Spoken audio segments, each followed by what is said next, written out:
Dans la perspective du prochain banquet du livre d'été à la Grâce, du 25 juillet au 31 juillet, la librairie Ombre Blanche organisait avec l'association Le Marque-Page, mercredi 13 mai 2026, une journée atelier intitulée « Partager ses marque-pages » avec les auteurs et autrices qui se prêtaient au jeu de commenter une page d'un livre, les ayant particulièrement marqués. Nous vous proposons d'écouter Marielle Hubert pour le livre Érec et Énide de Chrétien de Troyes, en dialogue avec Thomas Clair pour Rome Regard de Rolf Dieter Brinkmann.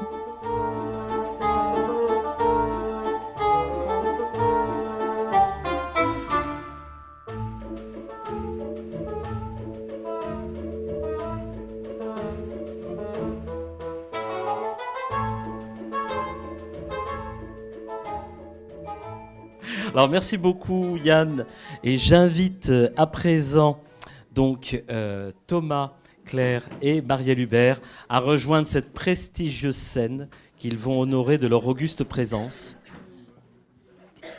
Le temps qu'ils s'installent, j'ai la joie de les présenter.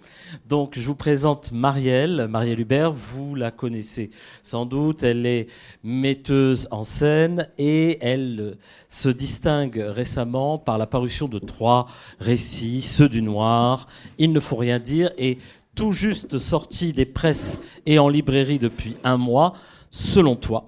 Voilà, donc, et c'est publié chez POL.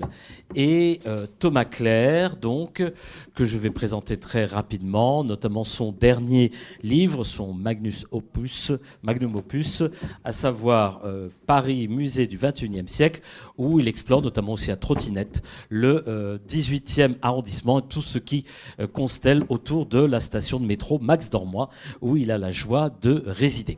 Voilà, donc voilà pour la présentation de nos 2 invités, et ils vont échanger autour de 2 textes. Alors, comme il a été dit précédemment, on va revenir ici au Moyen-Âge avec un extrait de Chrétien de Troyes par Marielle Hubert et un livre trop peu connu, Rome Regard de Rolf Dieter Brinkmann, donc que Thomas va nous présenter, mais je leur laisse tout de suite la parole.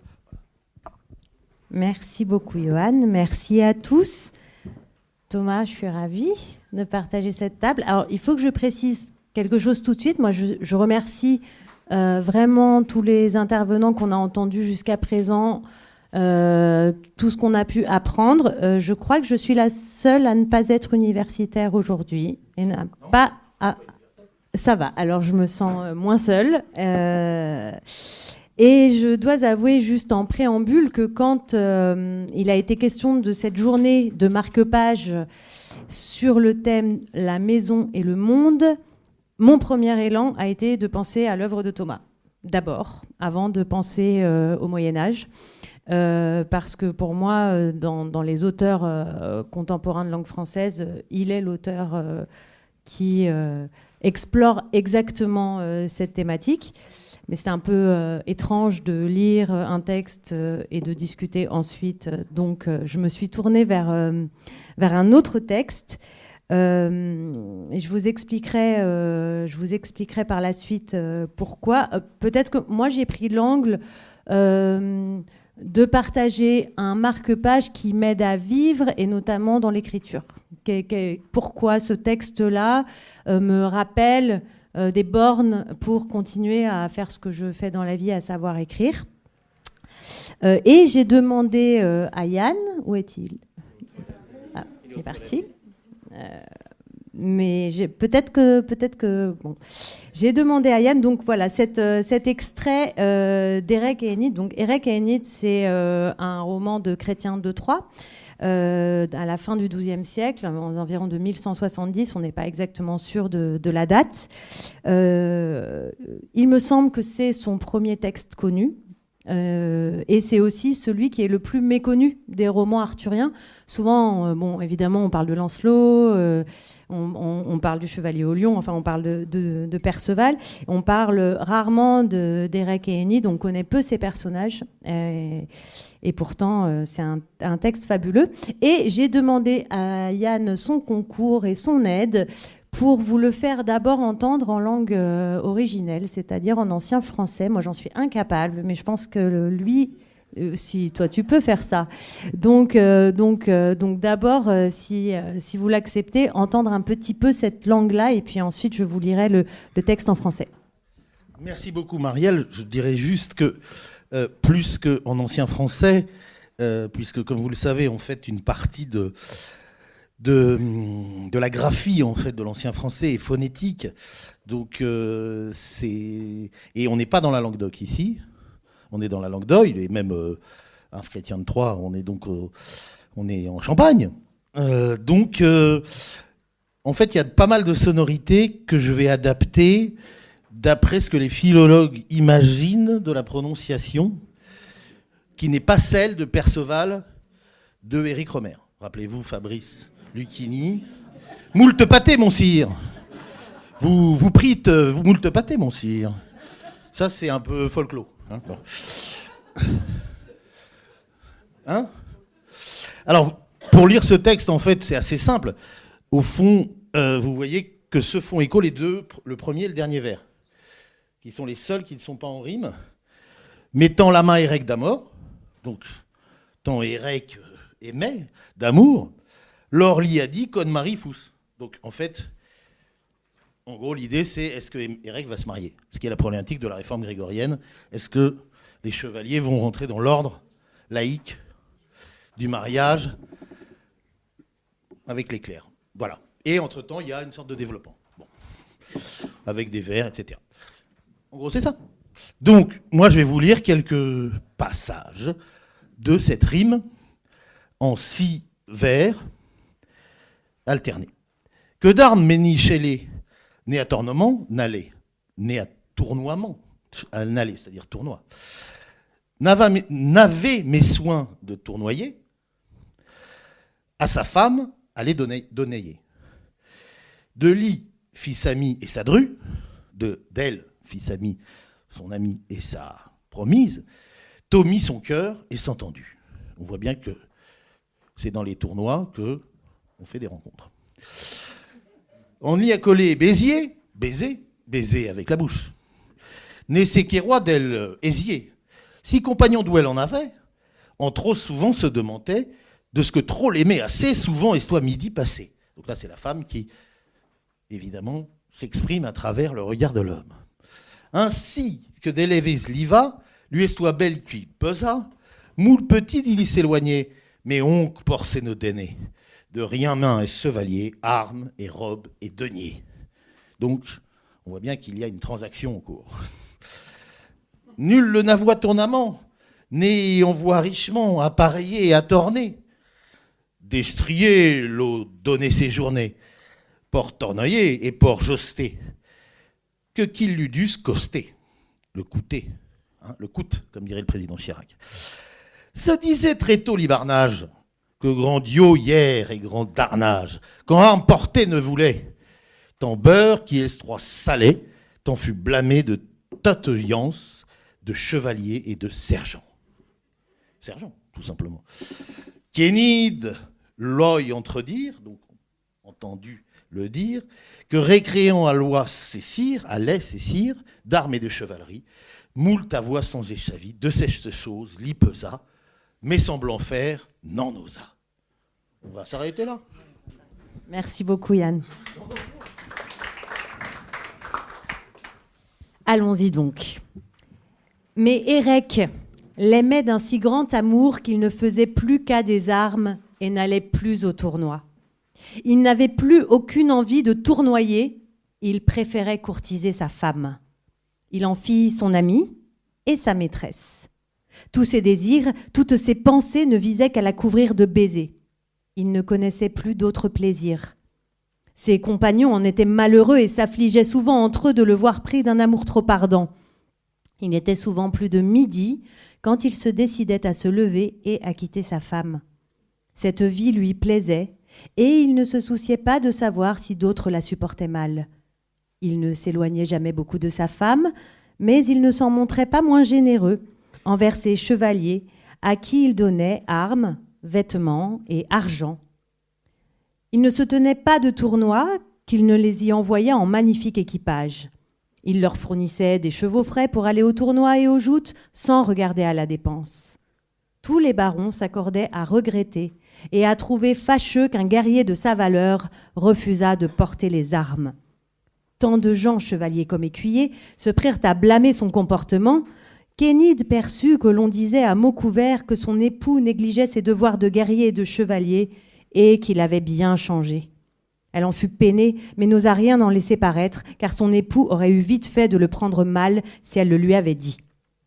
Elle garda longtemps le silence, mais un matin, alors qu'ils étaient encore couchés dans le lit, où ils s'étaient livrés à tout leur plaisir, ils étaient étendus dans les bras l'un de l'autre, bouche contre bouche, comme des amants passionnés. Ils dormaient, elle était éveillée. Elle se souvint des propos que bien des gens dans le pays tenaient sur son époux. Quand ce souvenir lui revint, elle ne put s'empêcher de pleurer. Sa douleur et son chagrin étaient si profonds qu'elle eut le malheur de laisser échapper une parole qu'elle jugea par la suite pure folie. Elle n'avait pourtant que de bonnes intentions. Elle se mit à regarder longuement son époux, son corps bien taillé, son visage ouvert, et fondit en pleurs si violents que les larmes tombaient sur la poitrine d'Érec. « Infortuné, dit-elle, quel malheur d'avoir quitté mon pays, que suis-je venue chercher ici ? La terre devrait m'engloutir, moi pour qui le chevalier le plus hardi et le plus redoutable, le plus beau et le plus courtois, le meilleur de tous, comte ou roi, a délaissé toute chevalerie. C'est moi qui l'ai mené à ce point de déshonneur, ce que je n'aurais voulu pour rien au monde. » Elle ajouta alors, « Pauvre ami, quel malheur !» Alors, la maison et le monde, pourquoi je choisis ce passage d'Érec et Énide ? Parce que pour moi, ce passage-là oppose la maison et le monde. La maison est l'ennemi du monde et le monde est contre la maison. Quelque part, il y a une lutte, cette lutte que le chevalier ne donne plus à la chevalerie, au tournoi et à la guerre. Elle va se faire au niveau de l'époux et du social. Et quelque part, cette chose-là va déclencher toute la fin du livre, puisque à la suite de ces paroles d'Énide qui se lamente que Érec ait perdu toute sa valeur, ils vont repartir à l'aventure. Ils vont repartir à l'aventure tous les deux pour mettre au défi le monde et lui pour montrer qu'il n'a rien perdu de sa superbe, mais il emmène sa femme. Alors, pour moi, il y a quelque chose aussi dans ce texte concernant la maison, d'une sorte de maison commune de notre langue. C'est-à-dire que toute la littérature dont on parle depuis ce matin n'existe pas à l'époque de ce texte. Presque la littérature n'existe pas, en tout cas telle qu'on la connaît. Et je vais faire une référence à un livre cher à mon cœur que Thomas a écrit qui s'appelle Cave. Pour moi, ce livre-là, ce serait un petit peu la cave, là où on a jeté des fondations de notre langue et qu'on peut visiter de temps à autre pour se souvenir déjà qu'à une époque, cette langue qu'on vient d'entendre grâce à Yann et qui n'est pas encore la nôtre, n'a pas peur des répétitions, par exemple.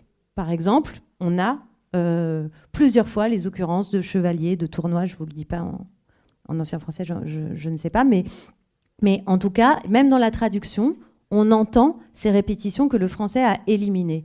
Et moi, dans la langue, ce qui m'intéresse, c'est les débats. Enfin, vous savez qu'on a souvent beaucoup de débats où on voudrait avoir une langue française débarrassée des anglicismes, débarrassée des nouveautés, une idée un peu d'un dictionnaire un peu pur de la langue qui éliminerait les répétitions lourdes.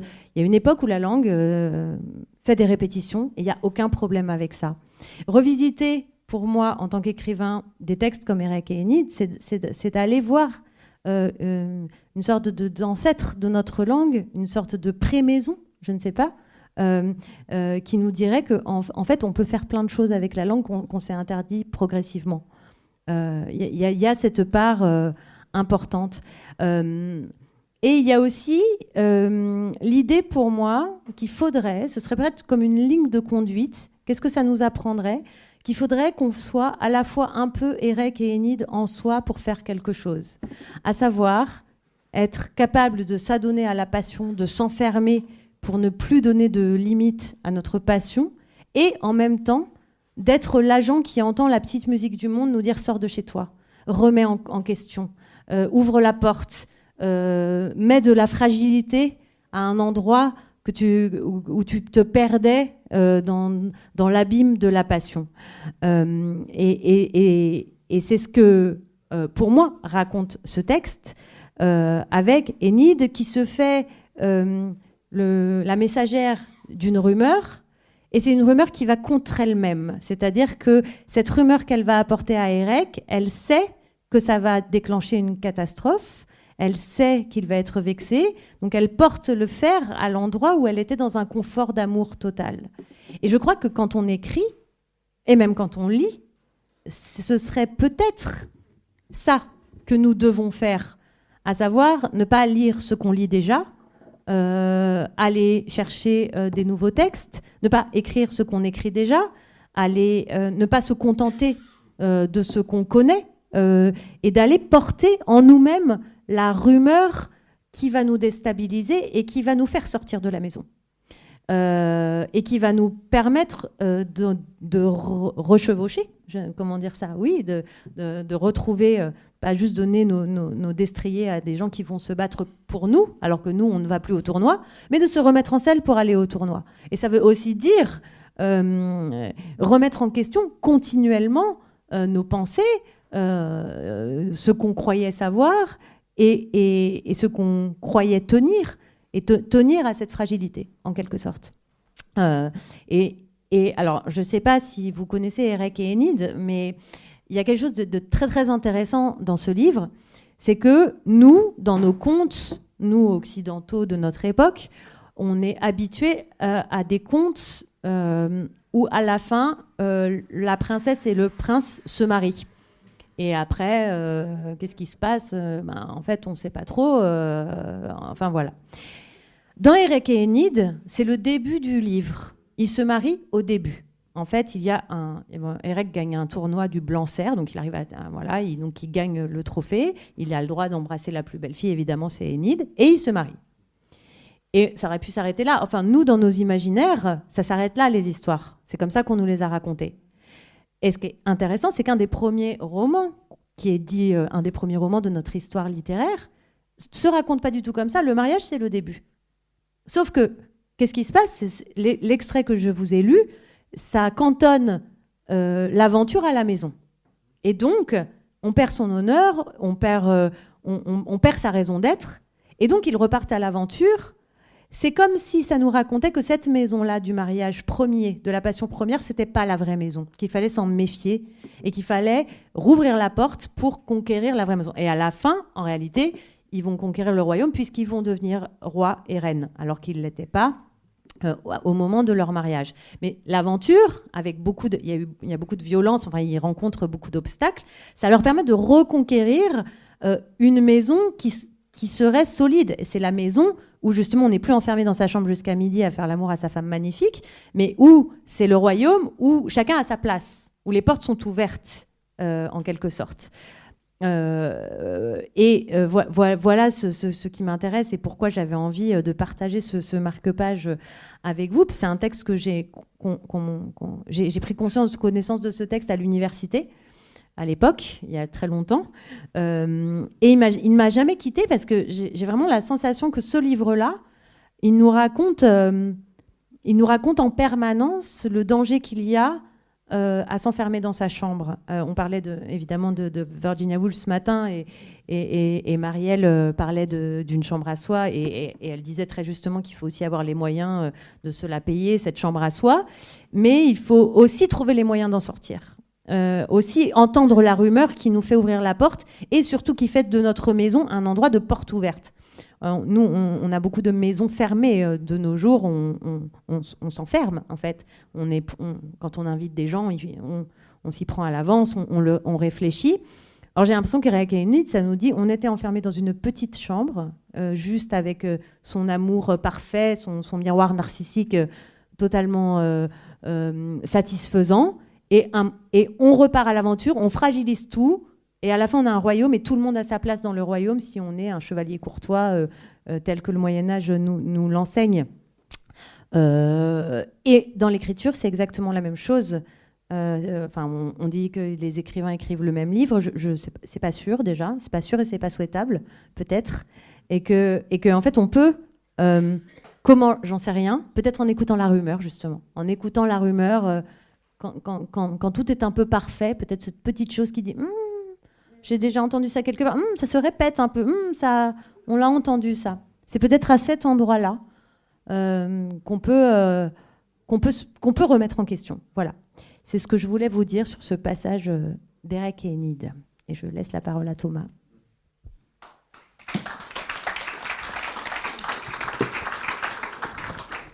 Eh bien, merci Marielle de cette présentation. Et merci aussi aux puissances invitantes, puisque moi je me sens un peu neuf parmi vous, qui vous connaissez bien, qui est dans la même maison d'une certaine façon. Mais évidemment, ce thème de la maison et le monde, pour un homme qui a passé 3 ans à décrire son appartement et qui en a fait un livre, évidemment, et qui s'appelle Intérieur, c'est évidemment quelque chose qui me touche beaucoup et c'est vraiment un thème très, très important pour moi, très profond. Et donc je vous remercie de me donner un instant la parole, puisque ce titre Intérieur, évidemment, renvoie à la fois à une réalité matérielle qui est celle de l'habiter, c'est-à-dire comment est-ce qu'on va habiter concrètement. Mon livre traite de cette question.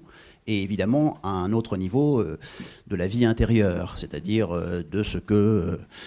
Bernanos disait que le monde moderne est une vaste conspiration contre la vie intérieure. Voilà.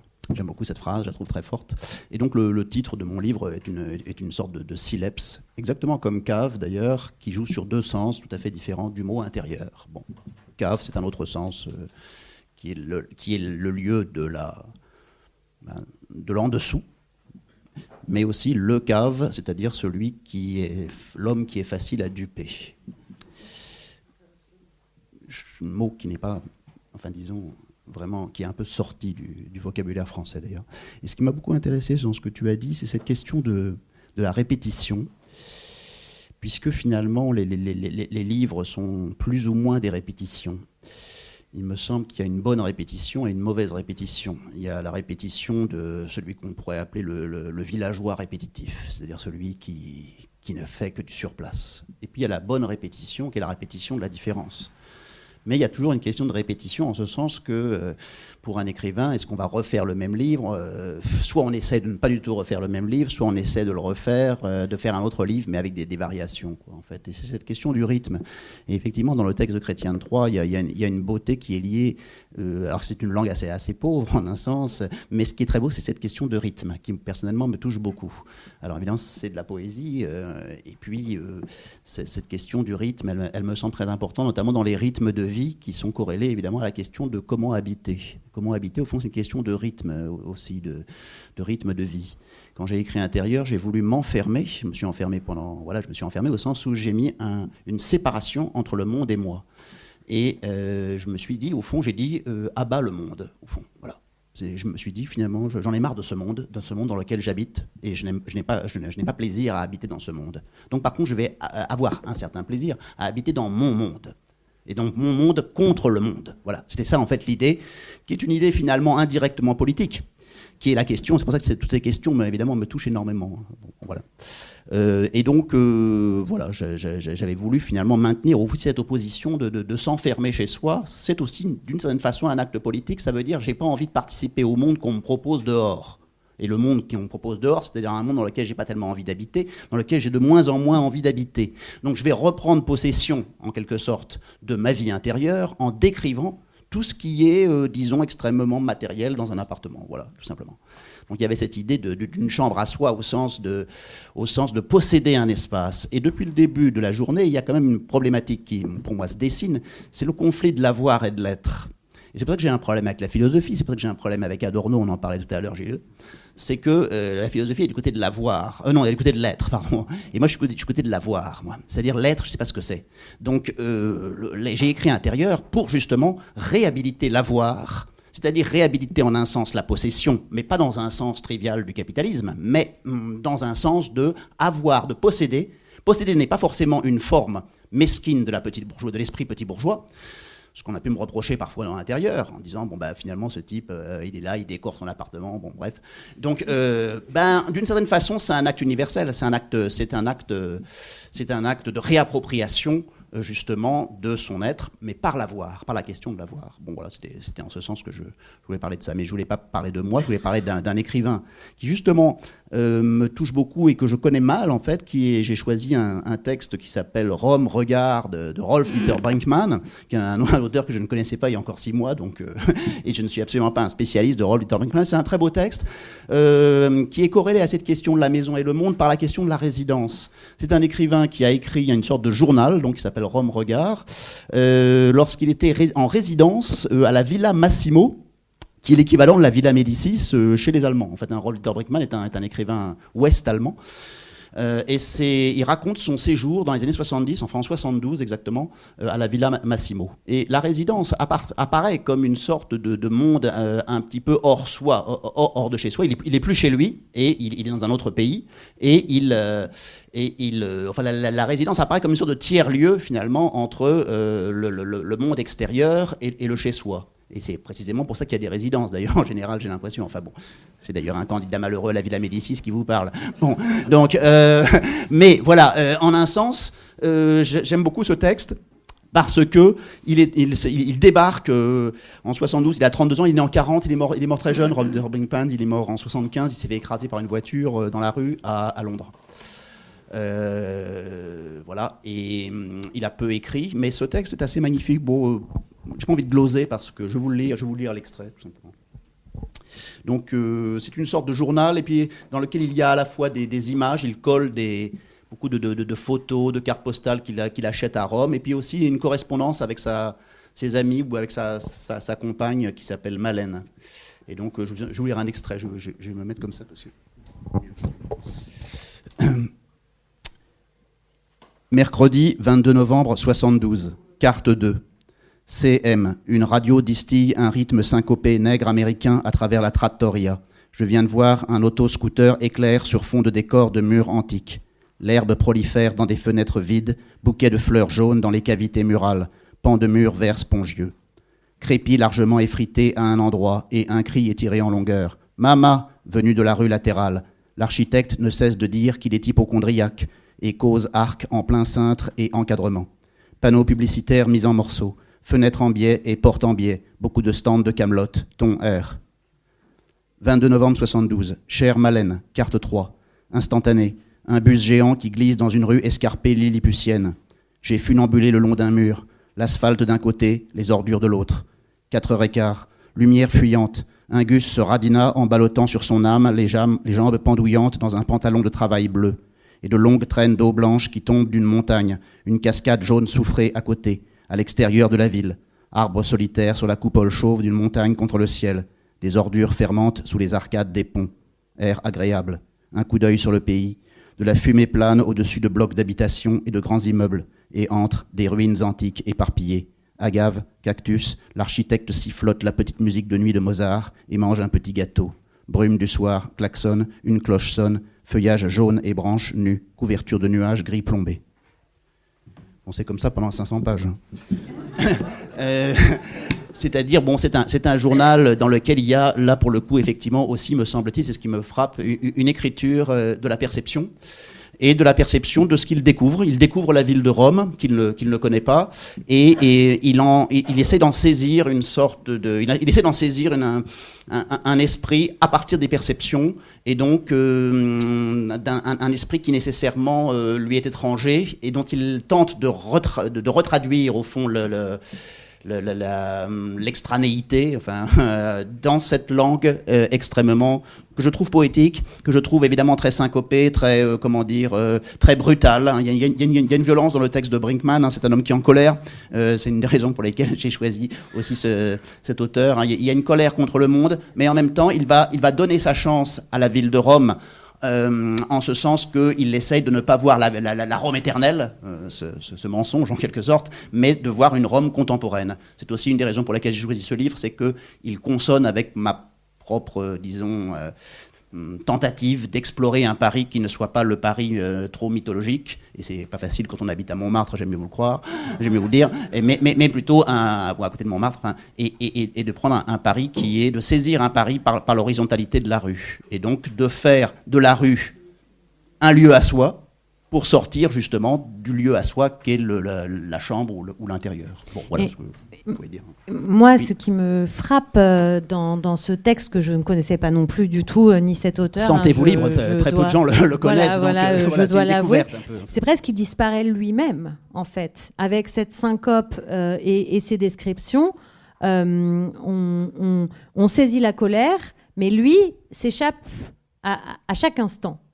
Et finalement, il y a une contreforme. Moi, je trouve qu'on le trouve en contreforme de ce qu'il voit. Et ça m'a donné envie d'en lire plus pour me dire, mais voilà, en fait, il y a aussi une façon de se cacher dans le monde, je trouve, en le décrivant comme ça. À la fois de s'exposer énormément, mais à la fois de jouer à cache-cache. En tout cas, moi, lisant ça, j'ai l'impression qu'il est à la fois complètement collé à son regard et à tout ce qu'il décrit, et en même temps insaisissable en permanence, et que c'est un peu « attrape-moi si tu peux ». Enfin, moi, ça m'a donné cette sensation. Oui, je n'ai pas vraiment réfléchi à ce texte. Si vous voulez, c'est un texte que je vous livre comme ça c'est une découverte assez récente et je trouve vraiment très beau. Tu as raison. Enfin, j'ai l'impression qu'il cherche à s'échapper. Qu'il cherche à sent la fuite, ouais. s'échapper de lui-même, et que la ville qu'il ne connaît pas, lui en fournit la possibilité très, très, très forte. C'est quand même l'un des avantages de partir de chez soi, c'est-à-dire de découvrir un autre monde. Et en même temps, effectivement, il y a quand même une vision, on sent très subjective, mais une subjectivité qui est comme aspirée par le dehors. Je sais pas, quelque chose comme ça. Il est à la fois tout le temps là et pas là, quoi. Voilà. Ça, c'est quelque chose que je trouve très beau dans la rythmique du texte. Et donc, ça me semblait convenir aussi avec la question de la maison et du monde, puisque, dans la maison, à la fois, on forge complètement notre univers personnel. C'est ça qui est très beau dans le fait de décorer sa maison. Enfin, en tout cas, c'est très rare, les gens qui n'ont pas d'implication personnelle dans leur habitat. C'est des gens dangereux, en général, à mon avis. Ben oui, en ce sens qu'ils ne sont pas du tout... c'est-à-dire, je sais pas, l'image qui me vient tout de suite, c'est quand on est adolescent, on décore sa chambre avec des photos de nos vedettes préférées, par exemple. Ça, c'est un geste extrêmement touchant, quoi. C'est un geste magnifique. Bon. Et c'est pas la question de savoir si mettre un poster de Madonna, c'est débile. Non, pourquoi pas. Moi, j'en mettais les posters de mes chanteurs de rock favoris, et puis à côté il y avait Flaubert et Baudelaire, attention, quand même. Bon, voilà, mais voilà. Bon, donc je disais ça pourquoi ? Parce que il y a cette idée finalement de construire un monde à soi dans l'appropriation d'un lieu, mais en même temps, évidemment, ce lieu ne nous appartient pas totalement, au sens où, je sais pas, tout le monde a une fenêtre, par exemple. Et à ce moment-là, la question de la fenêtre et de l'ouverture est une chose que n'importe qui peut s'approprier, mais il n'aura pas la même perception du fait d'ouvrir la fenêtre. Tout à l'heure, on a fait des remarques très, très justes sur qu'est-ce que ça veut dire que la question de... Voilà, que la fenêtre est un objet complètement universel, mais qui va être réapproprié par l'utilisateur. C'est toujours une anecdote que je donne avec plaisir, mais c'est l'un des théoriciens du double vitrage n'est autre que Raymond Roussel. Raymond Roussel qui ne supportait pas le bruit. Extraordinaire, cette idée qu'il est l'un des premiers à avoir conçu la notion de double vitrage pour s'isoler du monde. Alors évidemment, chez Roussel, ça prend des formes très fortes, puisque il va même voyager sans jamais, dans son wagon, sans jamais débarquer dans les pays où il va en Inde, mais il sort pas dans la rue, quoi. Bon, donc dément, quoi. mais j'aime beaucoup cette idée finalement qu'une maison nous appartient et ne nous appartient pas, et exactement comme dans le texte de Brinkman, au fond, c'est pas chez lui, Rome. En même temps, il essaye de se l'approprier, et en même temps, il voit bien que c'est un monde dans lequel il ne peut pas, la rue n'est pas à lui, et en même temps, j'ai envie de gloser par le film de Rivette, Paris nous appartient. Il y a cette idée qu'on veut que la ville soit à nous, et en même temps, on sait très bien qu'elle n'est pas à nous, ce qui est la magie de l'espace public, au fond. qui alors, pour le coup, comme on le sait, est entièrement en danger, quoi. Enfin, en ce sens qu'il est victime de privatisation de toutes sortes. Voilà. Et donc, je trouve le texte assez beau par son rapport à la rue, qui est un rapport à la fois donc objectif et subjectif. Enfin bon, mais je ne veux pas être trop intarissable, car c'est une petite tendance chez moi. Non, mais en effet, et c'est très intéressant. Enfin, je connais, si vous n'avez pas lu Intérieur, faites-le urgemment, c'est un livre incroyable. Je connais ton souci du détail, et quand tu parles de la maison d'adolescents, on a presque l'impression que la chambre est un présentoir vivant. Voilà, c'est ça. Non, on a l'impression que finalement la chambre d'adolescent, c'est comme si l'apparence de l'adolescent ne suffirait pas à dire tout ce qu'il est, et les murs prendraient en charge cette projection de peau là. Et à l'inverse, alors c'est drôle parce que moi, le choix que je fais se situe à l'opposé. Je sais pas, alors c'est pas du tout la même époque, mais dans un temps ancien aussi, si vous avez déjà visité Chambord, probablement tout le monde a visité Chambord, et ce qu'on dit souvent de Chambord, c'est il n'y a jamais eu de meubles à Chambord. À cette époque, on amène les meubles quand les gens y sont. Quand les gens n'y sont plus, on retire les meubles. C'est-à-dire qu'il n'y a pas une décoration qui survit à la présence de la personne qui doit passer la nuit. C'est tout à fait... Donc c'est très intéressant de penser une époque où on ne meuble que quand on y est. Sinon, ça ne fait pas sens. Comme la chambre d'Érec et Énide, elle est chambre par leur amour, elle n'est pas chambre en dehors de leur amour. S'ils arrêtent de s'aimer dans cette chambre, ça devient une pièce d'un château comme une autre. Quelque part, la façon d'habiter va définir le mobilier. En fait, et quand je disais se remettre en danger, enfin, c'est ce qu'il fait là en décrivant cette ville qu'il ne connaît pas, mais aussi dans l'écriture, ce que je veux dire, c'est que cette façon d'habiter, tu en as parlé il y a quelques minutes, très différente, par exemple, à Chambord, où on met, ou alors même à Saint-Germain-en-Laye, c'était ça, on meuble quand le roi y est, je trouve, peut nous permettre de repenser comment nous, on habite les choses. Enfin, moi, je suis en plein déménagement, par exemple. Évidemment, c'est une question que tu connais bien aussi, le déménagement. C'est infernal à quel point je m'identifie à des objets. Je me dis, mais si cet objet ne me suit pas, ça veut dire que je n'y serai pas non plus. C'est complètement dingue, en fait, quand on y pense. C'est-à-dire qu'il y a aussi un élément historique fondamental qui est que le monde moderne, le monde industriel, le monde capitaliste est un monde qui produit des centaines et des centaines d'objets et donc de désirs qui nous envahissent tous, avec lesquels il faut négocier en permanence. Et la rue moderne, également, Brinkman le montre assez bien, il y a sans cesse de la sémiologie partout, il y a des signes, il y a des choses, il y a des objets.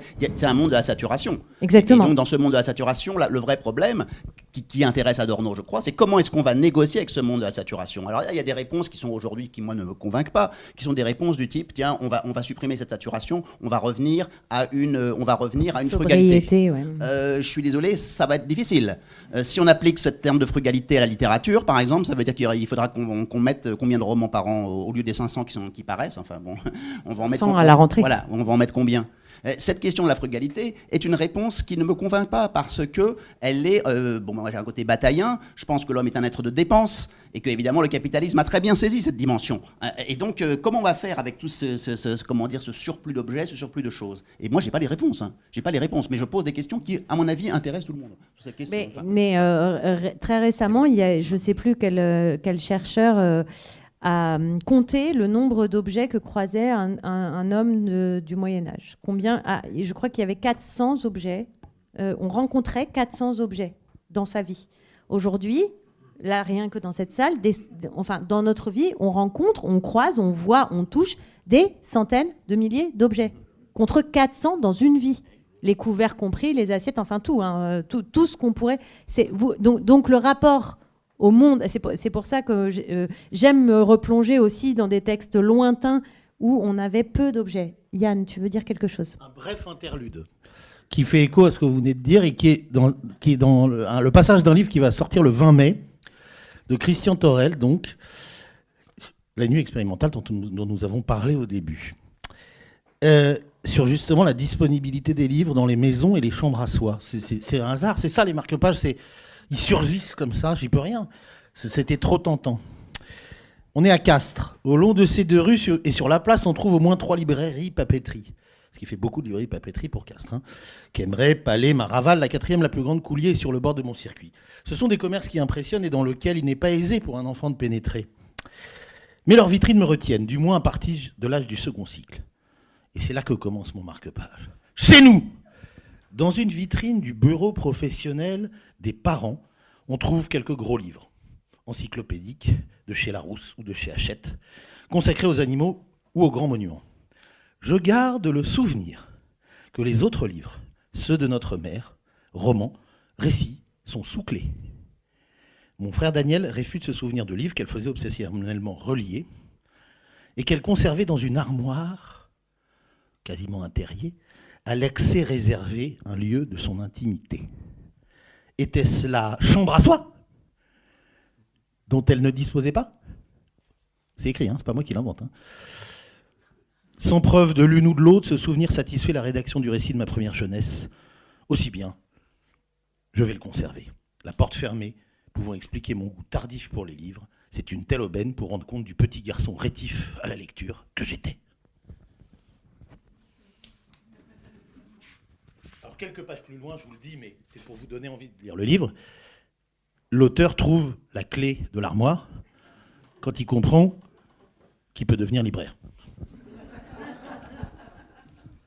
Et multiplier tous les objets livres dans l'espace-temps. On va s'arrêter là-dessus. Non, hein. Non, merci. c'est assez. C'est un rebond Là, si. sur la chambre à soi et Adorno. Voilà. Alors, Parce que là, moi j'ai envie de dire où est Adorno. Oui, merci.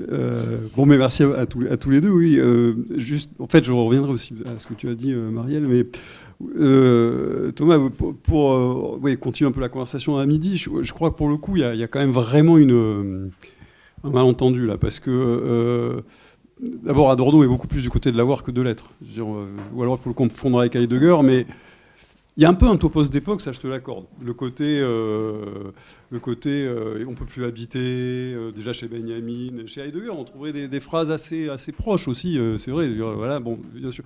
Sauf que Heidegger, lui, il est vraiment du côté de l'être, quoi. Lui, il inscrit ça dans c'est l'oubli de l'être depuis le début, c'est la déliquescence, etc. Adorno, c'est très bien ce qu'il perd quand il écrit ce texte. Les avoirs, il a perdu. Et c'est vrai que ce matin, j'ai voulu insister en disant, il veut pas idéaliser un passé, mais ce passé compte pour lui. C'est vraiment, et là, c'est vraiment historique. Chez Heidegger, c'est l'être et c'est l'historialité. Là, c'est vraiment l'historique concret. C'est-à-dire que la famille Wiesengrund, nom du père, qui a pu s'installer à Francfort, dans un quartier où, comme le dit Krakauer, pour compter pour quelque chose, il fallait habiter dans le West End, c'est vraiment un truc très fort. Et non sans friction, parce que c'est s'arracher aussi à un autre milieu. C'est dire, on a réussi, donc on ne veut surtout pas voir venir des juifs de l'Est, là, des shtetl, qui vont nous mettre le bazar, etc. C'est très compliqué, c'est très tordu. C'est pour ça qu'il dit, il est très conscient de ça, et en même temps, il sait très bien ce que ça emportait aussi d'inéquité, quoi, et aussi de domination, y compris par rapport à la communauté dont on s'extrayait. Enfin, tu vois, c'est quand même c'est quelque chose d'assez violent. Et en même temps, tu vois, l'autre texte que j'ai cité sur l'enfant qui revient dans l'appartement après ses vacances, c'est les objets qui le marquent. C'est bien les objets et qui sont libérés de la loi de l'échange de manière très fugace. Et on a beaucoup parlé d'enfance et je pense que dans les questions de maison, il y a toujours ces questions d'enfance. Comme pour l'adolescence, comme tu l'as dit tout à fait, je suis absolument d'accord avec ça.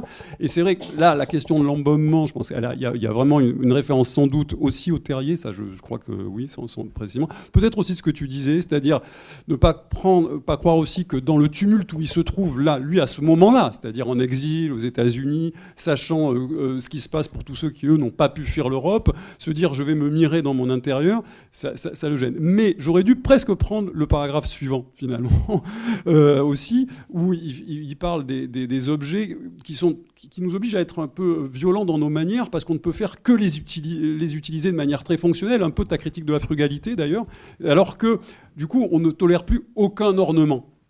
Et l'ornement c'est le superflu, dit Adorno, et le superflu c'est ce qui fait qu'on peut se servir des choses d'une manière qui ne fasse pas que répondre, pas avec une action disons qui ne s'épuise pas dans l'instant. et qui donc peut ouvrir des imaginaires. Effectivement, le poster qu'on mettait dans nos chambres d'adolescents, c'est ça. Et ça, je crois qu'il en convient très bien. Il dit à un endroit, il dit... bah oui, évidemment, on est dans le monde du caractère fétiche de la marchandise, et ça, le capitalisme l'a très bien compris. Et il ajoute simplement, il n'y a pas de bonheur sans fétiche. Tu vois, donc, c'est parce que dans le texte que tu nous as lu ce matin, quand il écrit, moi je me suis senti directement visé, c'est pour ça que j'ai... Non, mais c'est pas... non, si, Adorno m'exécute en 1951, celui qui se contente d'accumuler chez lui les éléments disparates d'un mobilier de style authentique procède de son vivant à son propre embaumement. Non, mais... C'est-à-dire, bon, non, en mais gros, il y a l'idée... 44, donc c'est... Non, vraiment, peu importe. L'idée, c'est que celui qui est chez lui, finalement, et qui essaye d'améliorer son ordinaire, et dans lequel il met une passion primitive de l'ornement, est une espèce de comment dire, de croque-mort vivant. Alors, non, mais justement... j'ai un problème... Ouais. Non, mais justement, oui, mais... je voulais en venir là, et c'est ça qui a... C'est pour ça que je pense... Oui, mais là, je lis les textes. Non, mais je vois juste le gars qui porte une condamnation sur le... sur l'art décoratif. Il défend au contraire le fait que... je sais pas, moi je dis ça. Il craint justement l'idée d'une architecture qui bannirait absolument tout superflu. Donc je crois qu'il est tout à fait conscient de ça.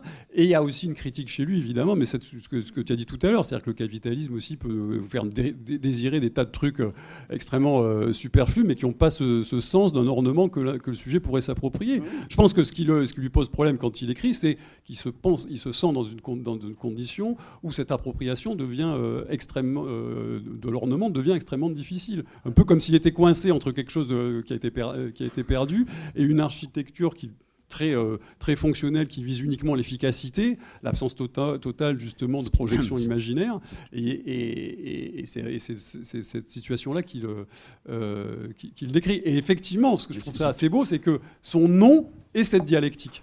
C'est-à-dire qu'il y a évidemment chez Adorno une sorte de critique de l'ornement comme du superflu, de la marchandise, du capital. C'est surtout etc. qu'il n'y voit aucune joie possible. Moi, c'est ça qui me scandalise. C'est qu'il n'y voit aucune joie possible. Il ne voit aucune joie possible d'être chez soi, d'intérioriser, c'est-à-dire de reprendre le contrôle sur le dehors. Il ne voit pas qu'il y a une espèce de joie qu'on trouve justement chez l'adolescent, mais aussi chez le bourgeois qui choisit son tapis ou son œuvre d'art. Et c'est pas du tout condamnable. C'est-à-dire, voilà. Cette espèce de non, mais et on retrouve l'idée.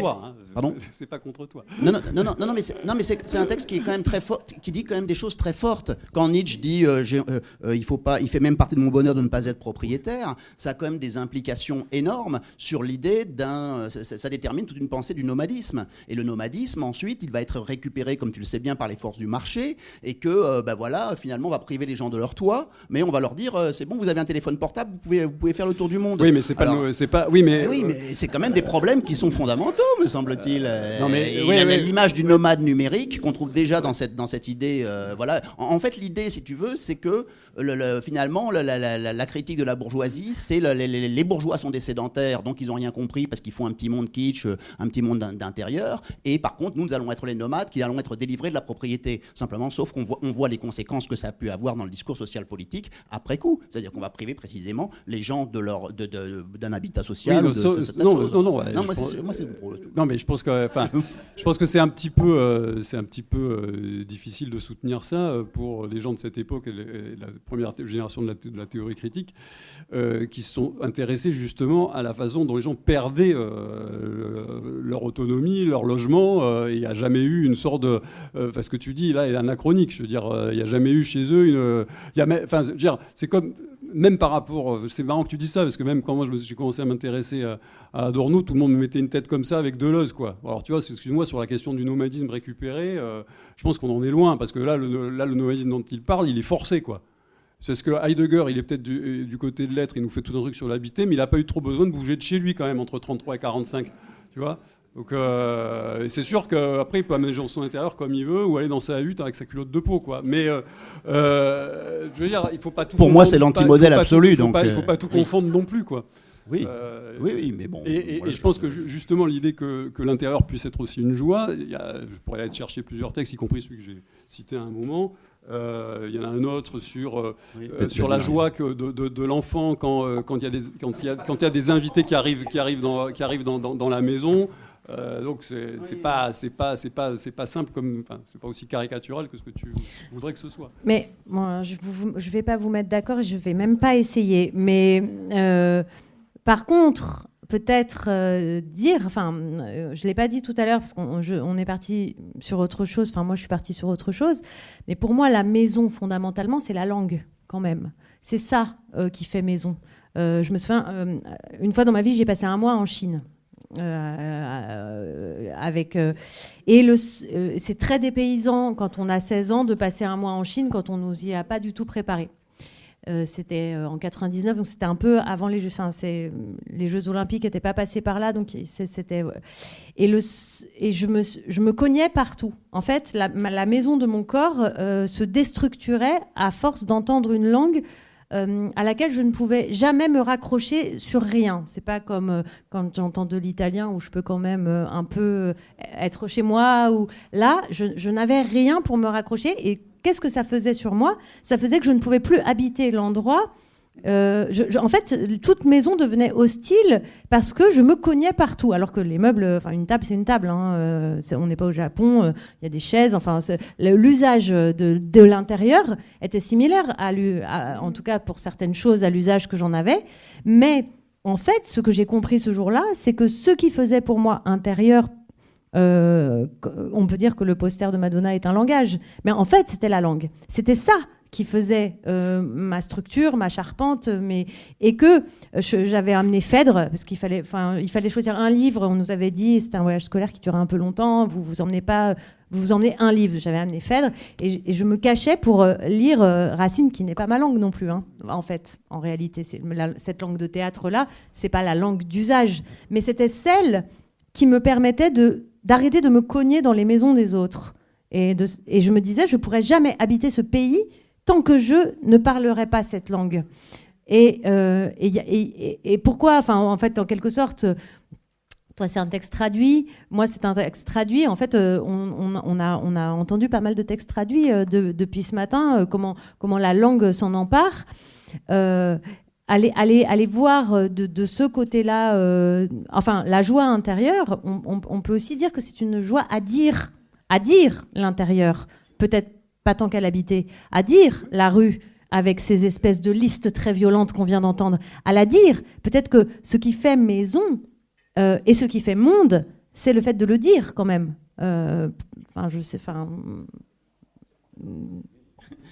Oui, dans ces tensions, dans les tensions même que l'habité produit sur l'être. C'est-à-dire que le langage va... Effectivement, il ne suffit pas de faire une représentation lénifiante de la maison ou de critiquer la maison, mais effectivement de trouver la juste forme pour pouvoir exprimer à dire l'usage qu'on en a. Enfin, à trouver la chose la moins mauvaise pour essayer d'exprimer ce que c'est que le fait d'habiter. Voilà. Et non pas de partir de grandes catégories, effectivement, abstraites. Moi, c'est ce que j'ai essayé de faire dans l'intérieur, c'est de prendre les objets du monde sans vision préconçue, au sérieux, mais en partant de l'idée qu'effectivement j'aime être chez moi et que je ne vois pas en quoi c'est condamnable. Voilà, c'est tout. Donc, non, mais il existe toute une tradition quand même qui consiste à dire si vous êtes chez vous, c'est que d'une certaine façon vous ne pensez qu'à vous, vous êtes dans votre monde intérieur, vous vous souciez pas du monde politique, ce qui est faux, puisque de toute façon il y a une porosité évidemment entre l'intérieur et l'extérieur. Mais il y a aussi cette idée que finalement ce repli sur soi n'est pas forcément un repli au sens c'est une construction au fond, une construction qui se fait par la langue. Et d'autant que dans l'intérieur, il y a tous les objets laissés par d'autres. Il y a tout ce que les autres ont laissé dans le chez-soi, en fait. Donc, c'est pas un chez-soi carcéral qui est exclu, mais c'est au contraire, le monde laisse des traces en permanence. Alors, peut-être vais-je reprendre la parole. Donc, non pas pour faire un interlude, car vous avez bien compris qu'il n'y en avait que 2 dans la journée. Voilà, donc je ne vais pas laisser nos invités plus longtemps sur scène. ne pas les laisser être atteints, parce que ma mère appelle le syndrome de Pompéi, c'est-à-dire que quand ma sœur et moi sommes partis de la maison, elle n'a rien changé à nos chambres, et donc quand on revient, c'est le syndrome qu'elle appelle de Pompéi, tout reste encore en place, dont notamment ma chambre tapissée de posters de Madonna. Période troublou, bien sûr. Et donc voilà, donc je voulais remercier Marielle et Thomas pour leur intervention. Le dialogue nourrit. Je tiens aussi à mettre mon petit grain de sel, puisque la distinction sédentaire-nomade a été reprise par Lamartine. Lamartine, notamment commentée par Marine Le Pen dans un discours de 2018, fondateur du Rassemblement national, et où elle commente cette opposition entre sédentaire et nomade, dans un sens qui ne plairait pas à grand monde ici. Vous l'avez bien compris. Voilà. Alors, pas de questions. L'occasion pour moi de vous annoncer que donc de 17 à 17h15, reprise de nos travaux avec une rencontre et conférence de Jeanne Favret-Saada que je ne présente plus, voilà, et qui viendra. Ah ben voilà, Jeanne Favret-Saada, on peut l'applaudir. Vous voyez un peu ce sens du timing de ce petit musical. Voilà. Vous avez pu écouter à l'instant Marielle Hubert et Thomas Clair lors de la journée Partager ses marque-pages, organisée à la librairie Ombre Blanche mercredi 13 mai 2026, en partenariat avec l'association Le Marque-Page, fondatrice du banquet du livre d'été de la Grâce et en complicité avec les éditions Verdier. Marielle Hubert y partageait une page de Érec et Énide de Chrétien de Troyes et Thomas Clair de Rome Regard de Rolf Dieter Brinkmann. Réalisation et mise en onde, Radio avec Radio Plus et Radio Terre.